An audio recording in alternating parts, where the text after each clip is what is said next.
อาถรรพ์มัมมี่เจ้าหญิงอียิปต์ทำเรือไททานิกล่มมรณาจากโบยบินมาสังหารผู้รังควานความสันติสุขแห่งองค์ฟาโรห์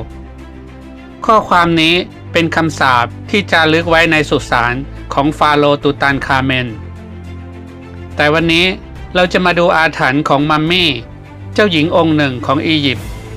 เป็นมเหสีของฟาโรห์ที่เล่าลือกันว่ามีอาถรรพ์ทำให้เกิดเหตุร้ายแก่ผู้ที่เกี่ยวข้องหรือเพียงแค่ได้พบเห็นก็อาจเสียชีวิตได้และแม้บางคนจะไม่ได้เกี่ยวข้องเลยแต่ต้องโชคร้ายบังเอิญมีเส้นทางร่วมกันกับมัมมี่ของพระนางต้องจบชีวิตลงถึงกว่า 1,500 ชีวิตในเรือไททานิกในช่วงระหว่างคริสตศตวรรษที่ 16 ถึง 19 ชาวยุโรปเดินทางเข้าอียิปต์เป็นจำนวนมากสมัยนั้นประเทศอียิปต์ยังไม่เจริญไม่มีนักโบราณคดีไม่มีใครให้ความสนใจกับซากมัมมี่โลงศพหรือวัตถุโบราณสมัยนั้นยังไม่มีใครสามารถอ่านอักษรภาพออกผู้คนไม่เข้าใจไม่รู้คุณค่าของสิ่งของเหล่านี้จึงเป็นโอกาสให้ชาวยุโรปจำนวนมาก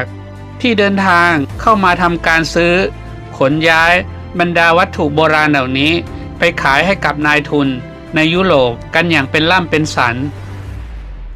ในปัจจุบันนี้เราจึงได้เห็นวัตถุโบราณของอียิปต์เป็นจำนวนมากที่กระจัดกระจายอยู่เต็มพิพิธภัณฑ์ในยุโรปและยังมีอีกมากมายที่คนไม่เคยเห็นเพราะอยู่ในครอบครองของมหาเศรษฐีอีกเป็นจำนวนมากวัตถุโบราณเหล่านั้นเราไม่อาจทราบได้ว่ามีอาถรรพ์หรือไม่เพราะยากจะสืบค้นแต่มีมัมมี่ของเจ้าหญิงองค์นี้ของอียิปต์นามว่าเจ้าหญิงอาเมนลาที่ร่ำลือกันว่าใครก็ตามที่เข้าใกล้จะต้องได้รับความโชคร้ายกันแทบทุกคนเจ้าหญิงอาเมนลามีพระชนชีพอยู่ในช่วงประมาณ 1,500 ปีก่อนคริสต์ศักราชเมื่อพระองค์สิ้นพระชนพระศพได้รับการบรรจุลงโกฐหรือโลงพระศพไม้ที่ประดับประดาตกแต่งอย่างสวยงามตระการตาจากนั้นก็มีการนำไปบรรจุในสุสานหลวงที่ลักซอร์ริมฝั่งแม่น้ำไนล์จวบจนในช่วงปลายคริสตศตวรรษที่ 18 กลุ่มมหาเศรษฐีจำนวน 4 คนตกลงซื้อโรงบรรจุพระศพมัมมี่ของเจ้าหญิงอาเมนลาที่ประดับประดาตกแต่งสวยงามนี้ในมหาเศรษฐีทั้ง 4 คนทุกคนล้วนอยากได้โลงพระศพของมัมมี่ของเจ้าหญิงอาเมนลาต้องจับฉลากกันเศรษฐีหนุ่มคนหนึ่งในกลุ่มสามารถจับฉลากได้ครอบครองพระศพมัมมี่ของเจ้าหญิงจ่ายเงินซื้อโลงศพมัมมี่ในราคาหลายพันปอนด์และได้นำกลับมาไว้ที่โรงแรมที่เขาพักอยู่2 ชั่วโมงต่อมาเขาเดินทางออกไปในทะเลทรายและไม่ได้หวนกลับมาอีกเลยในวันรุ่งขึ้น1 ใน 3เศรษฐีที่เหลือถูกคนรับใช้ชาวอียิปต์ยิงโดยอ้างว่าเป็นอุบัติเหตุ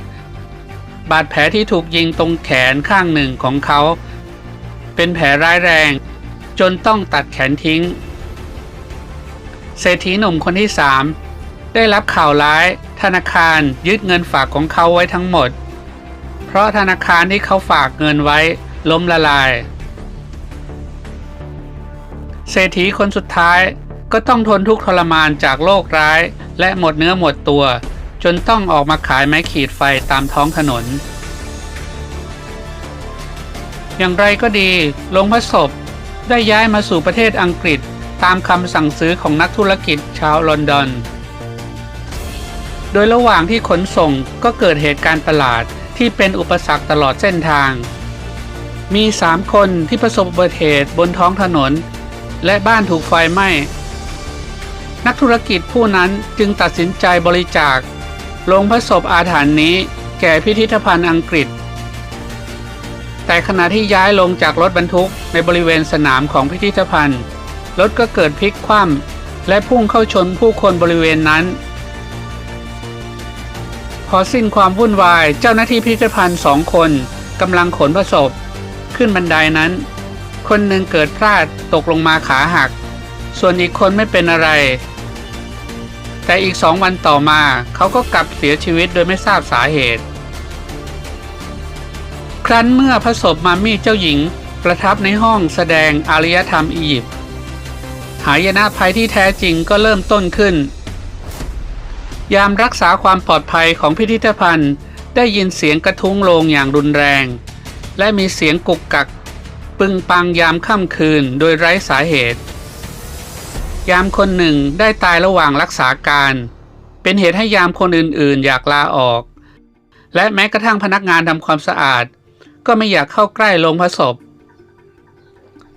ผู้เข้าชมพิพิธภัณฑ์มือบอลคนหนึ่งได้นำผ้าคีริ้ว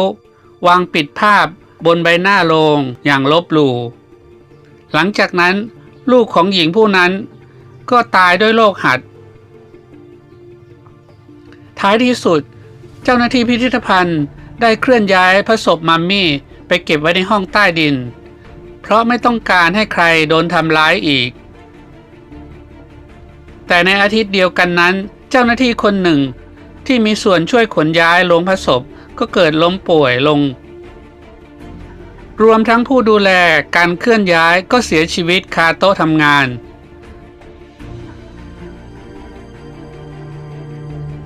ก่อนหน้านี้มีข่าวลือว่านักข่าวหนังสือพิมพ์ที่เคยถ่ายรูปโลงมัมมี่เอาไว้แล้วนำไปล้างภาพมีใบหน้ามัมมี่ที่น่ากลัวปรากฏอยู่บนฝาโลงพระศพช่างภาพผู้เคราะห์ร้ายเข้าไปในห้องนอนและยิงตัวตายไม่นานจากนั้นและหลังจากที่เคราะห์ร้ายความตายเกิดขึ้นต่อครอบครัวของนักสะสมผู้นั้นจึงต้องนำโลงพระศพไปเก็บไว้ยังห้องใต้หลังคาต่อมามาดามเฮเลนาบาลาวัสกี้ผู้มีชื่อเสียงโด่งดังในเรื่องเร้นลับได้มาเยือนอาคารที่เก็บมัมมี่อาถรรพ์ขณะที่เข้าสู่อาคารเฮเลนาเป็นลมจับไข้ตัวสั่นเหมือนโดนผีเข้าจากนั้นจึงค้นหาที่มาของอำนาจชั่วร้ายที่มีพลังรุนแรงอย่างน่ากลัวในที่สุดเฮเลนาก็มาหยุดที่ห้องใต้หลังคาและได้พบกับโลงมัมมี่เจ้าของบ้านขอร้องเธอให้ช่วยขับไล่อำนาจปีศาจมัมมี่ออกไปปีศาจนั้นย่อมเป็นปีศาจชั่วนิรันดร์ไม่มีผู้ใดสามารถจัดการได้ฉันขอให้คุณรีบกำจัดปีศาจร้ายนี้โดยด่วนทว่าไม่มีพิพิธภัณฑ์ในอังกฤษแห่งไหนยอมรับมัมมี่เลยเนื่องจากข่าวที่แพร่ว่ามีคนตายแล้วถึงกว่า20 คนแถมยังประสบอุบัติเหตุเคราะห์ร้ายและหายนะใครก็ตามที่เกี่ยวข้องกับโลงพระศพมัมมี่นี้ตลอด10 ปีที่ผ่านมาจนเป็นที่โจษจันกันถึงอำนาจชั่วร้ายนี้แต่ในที่สุดก็มีนักโบราณคดีผู้ไม่เชื่อถือในเรื่องอาถรรพ์ของมัมมี่ยินดีจ่ายเงินมหาศาลเพื่อเคลื่อนย้ายมัมมี่มาที่นครนิวยอร์กโดยให้ขนส่งสมบัติชิ้นใหม่ในเดือนเมษายนปีค.ศ. 1912โดยเรือโดยสารของบริษัทไวท์สตาร์ลำใหม่ที่หรูหรานำเจ้าหญิงอาเมนลามาสู่นครนิวยอร์กในราตรีของคืนวันที่14 เมษายนความหายนะอันน่าสะพรึงอย่างไม่เคยมีมาก่อนก็ปรากฏขึ้นเจ้าหญิงอาเมนลาพาผู้โดยสารกว่า 1,500 คนดำดิ่งสู่ความตายในก้นมหาสมุทรแอตแลนติกเรือโดยสารลำนี้